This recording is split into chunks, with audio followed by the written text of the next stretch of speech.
മാർപ്പാപ്പായായി തിരഞ്ഞെടുക്കപ്പെട്ട ശേഷം ആദ്യമായി സെൻറ്റ് പീറ്റേഴ്സ് ബസിലിക്കയുടെ മുകളിലെ മട്ടുപ്പാവിലെത്തിയ ലിയോ 14 പാപ്പ അണിഞ്ഞ മാലയിലെ കുരിശ് നിസ്സാരമല്ല. അഗസ്റ്റീനിയൻ തിരുശേഷിപ്പുകൾ ഉൾപ്പെട്ട കുരിശായിരുന്നു മാർപ്പാപ്പ ധരിച്ചിരുന്നത്. 2023 സെപ്റ്റംബർ 30 അദ്ദേഹം കർദിനാളായപ്പോൾ അഗസ്റ്റീനിയൻ സമൂഹത്തിൻ്റെ പോസ്റ്റലേറ്റർ ജനറൽ ഫാദർ ജോസഫ് സിബേറസ് ആണ് ജനറൽ കൂരിയയുടെ സമ്മാനമായി ഈ കുരിശ് തങ്ങളുടെ മുൻ പ്രിയോർ ജനറൽ കൂടിയായ അദ്ദേഹത്തിന് സമ്മാനിച്ചത്.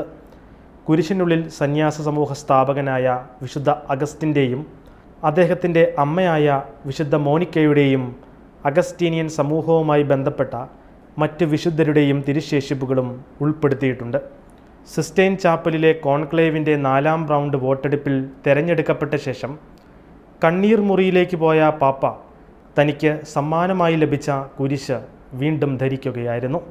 കോൺക്ലേവിൻ്റെ തലേദിനം തങ്ങൾ മുമ്പ് നൽകിയ കുരിശ് ധരിക്കാൻ അഭ്യർത്ഥിച്ച് താൻ അദ്ദേഹത്തിന് സന്ദേശം അയച്ചിരുന്നതായി ഫാദർ ജോസഫ് സിബേറസ് പറഞ്ഞു. എൻ്റെ സന്ദേശം കൊണ്ടാണോ അല്ലയോ എന്നെനിക്കറിയില്ല.